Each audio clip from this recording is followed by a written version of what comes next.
Hello, good morning, everybody. And today is Saturday, and that is why I'm here with the program, with the streaming, princely state and their involvement in independence of India. And you know that on Saturdays we are joined by expert from history, and she is Mrs. Meeta Joshi. She is the prominent historian, but she is also associated with Symbiosis Hyderabad.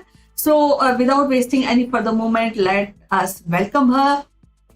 So, welcome, Mrs. Amita Joshi. How are you doing today? Namaskar, Kanchan. I'm fine. How are you? I'm very well, and Mrs. Amita Joshi, I wait for this Saturday because our audience also wait for Saturday because we discuss historical prospects and we also analyze the involvement of a certain aspect, and due to that we got independence. And today, as you know, that we are actually discussing about the involvement of a princely state in the independence of India. So over to you, ma'am. Yes, Kanchan. So, when we talk about the freedom struggle in princely India, let us first understand the background of it. Because, as you know, we were in the British rule for a very long period of time.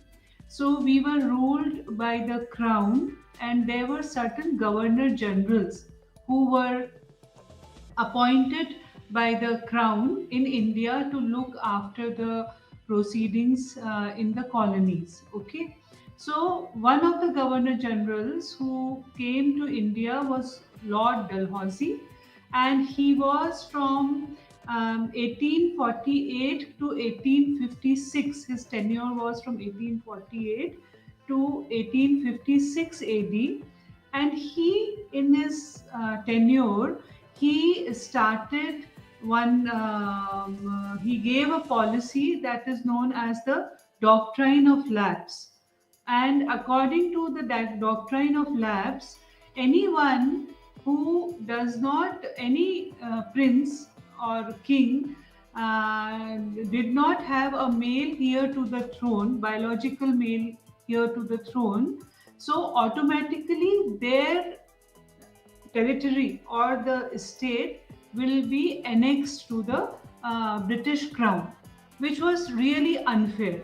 But to expand East India Company and to expand their rule, plus to increase their revenues, this doctrine of lapse was implemented by Lord Dalhousie. And at that time there were many states who were annexed to the British crown, like Jhansi, Satara, Nagpur, Baghat, and Raichur. All these were annexed to the British crown.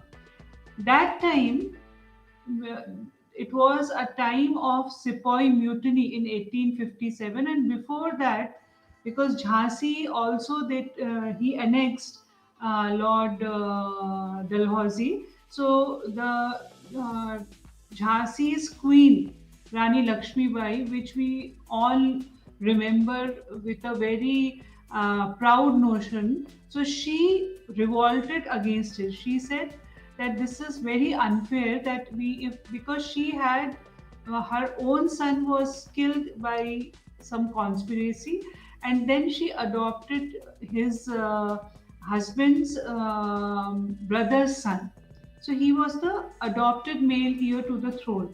But according to the doctrine of lapse, if you don't have a biological male heir to the throne, then automatically your entire state is annexed to the British government. So she revolted and she fought with the British army very valiantly, and by deceit, they killed her on the battlefield.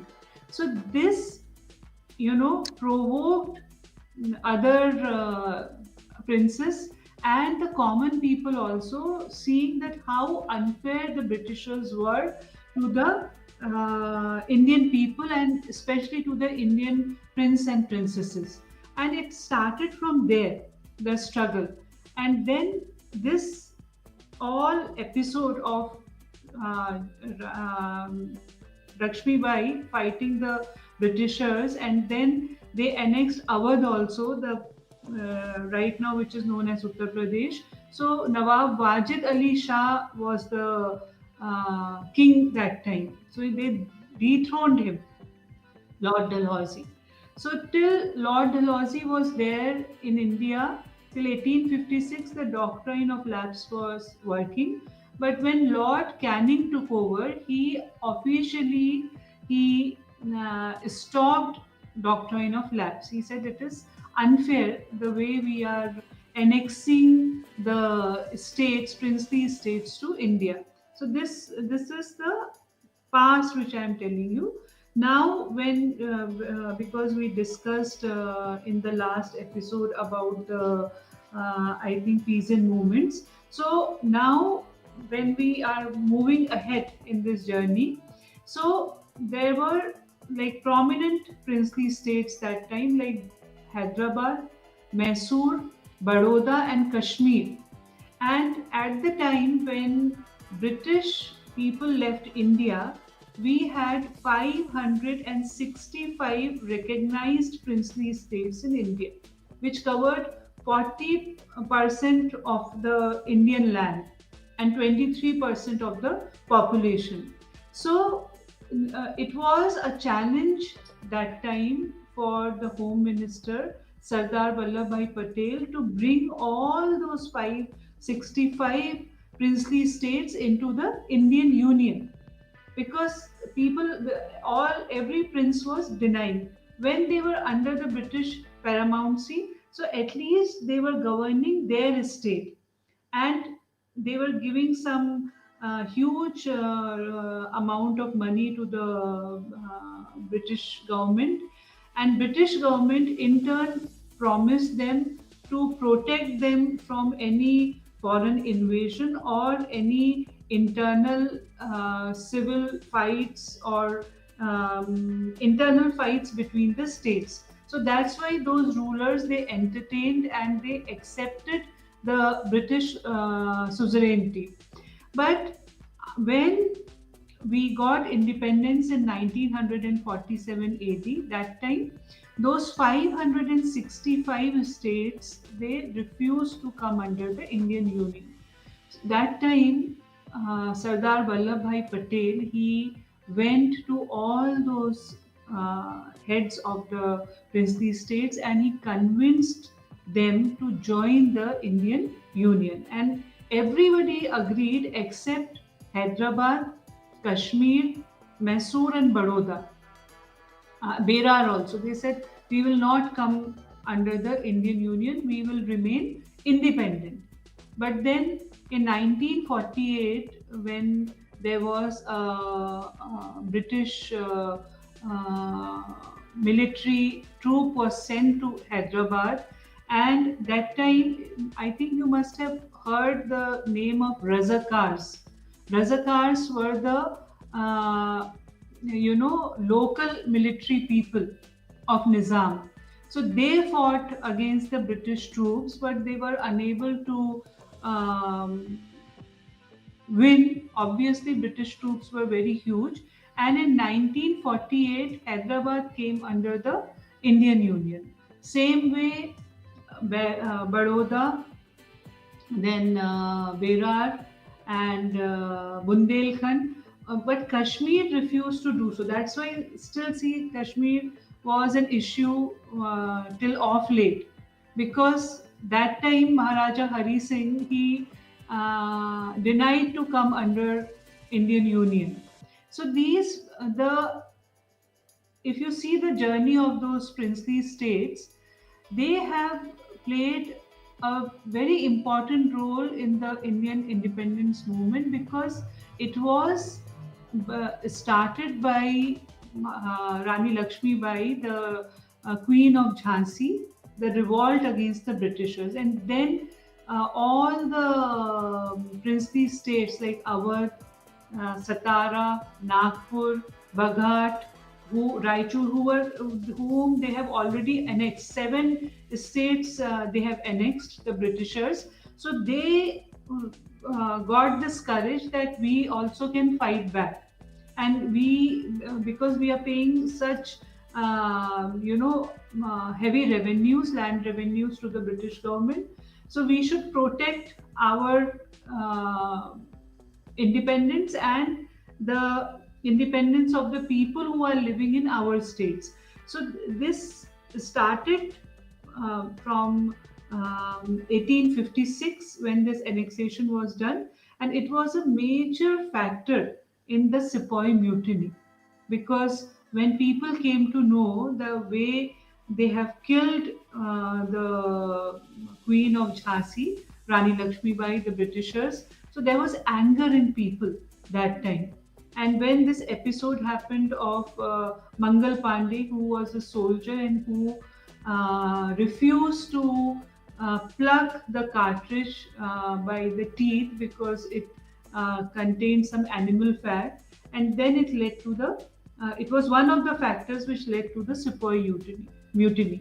So what I wanted to tell you is that these princely states, the rulers, they silently and in a passive way, they supported the uh, people who were fighting for the independence.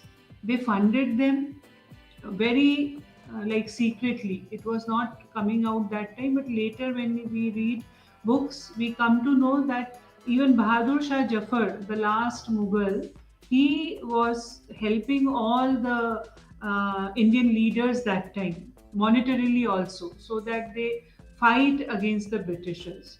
So they all have, played an instrumental role in somehow, directly or indirectly, in promoting the urge to get independence from the Britishers and to be in free India.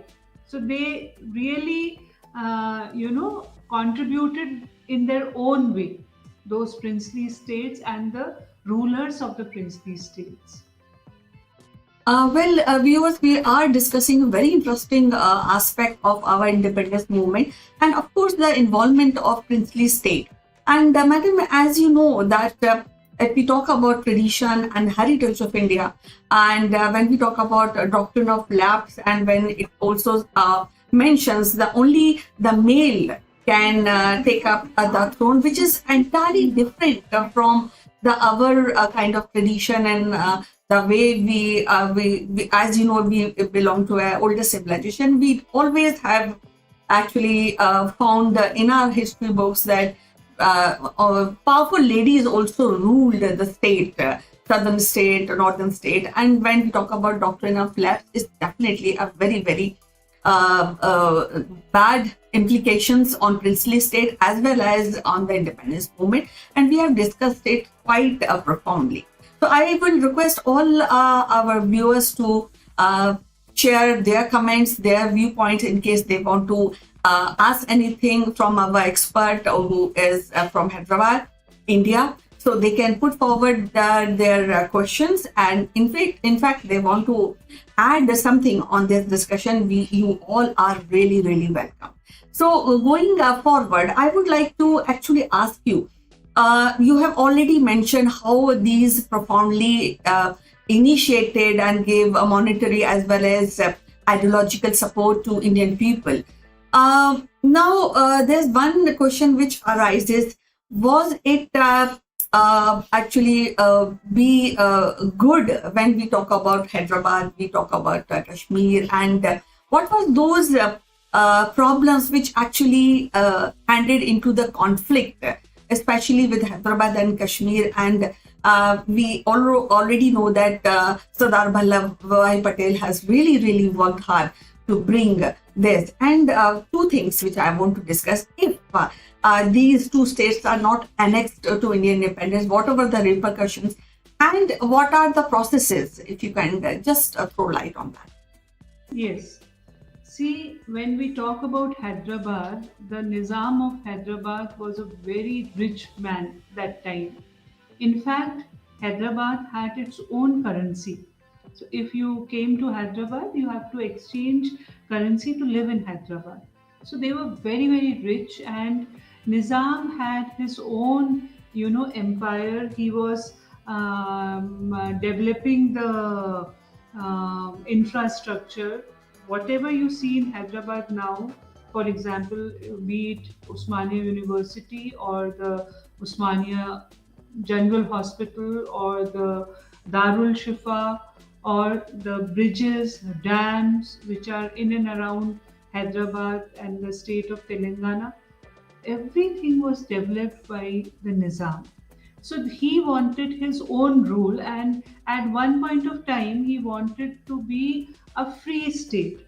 But as you asked me, the repercussions, in the longer run, it would have it would become very difficult to manage and control, because when Sardar Vallabhbhai Patel got everybody into the Indian Union, so there was a uniform rule by the government of India.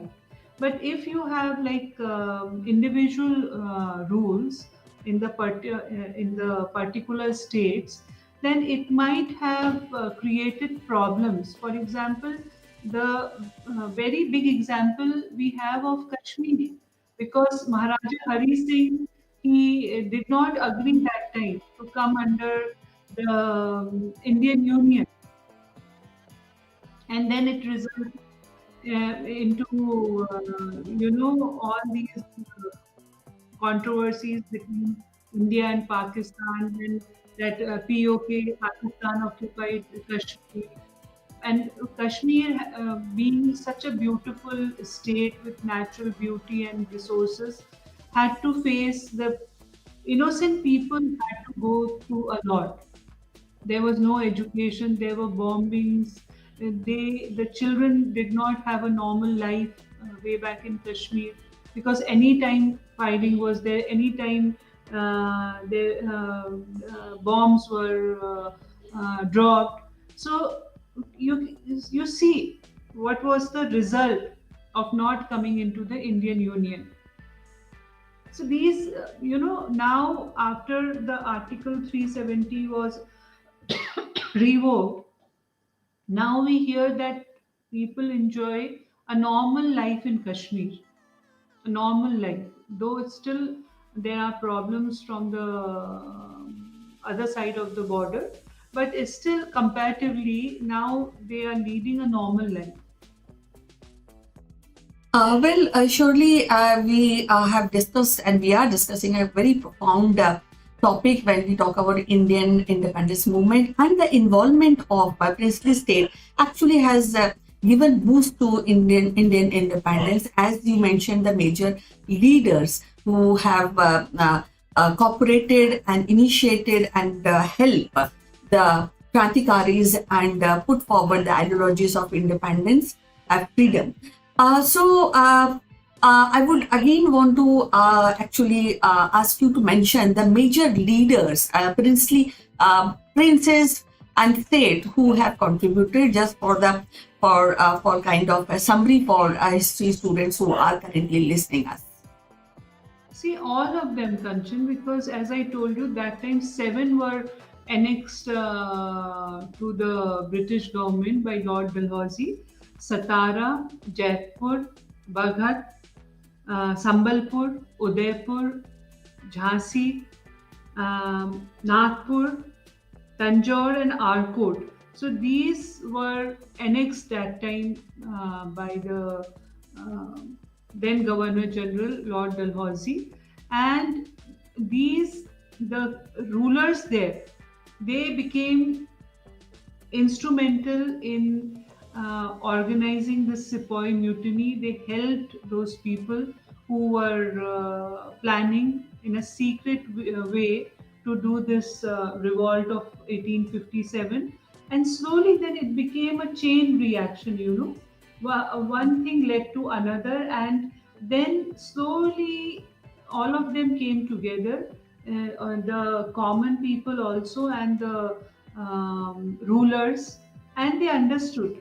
As when we read about Shivaji Maharaj, who was very much against the Britishers and the Mughals as well, or if we read about Tipu Sultan in down south, so these were the rulers who really gave their lives. They got, like, Tipu Sultan got martyred while fighting the Britishers um, in Mysore, and these people, they have portrayed an example that their motherland was more important than this rule, British rule.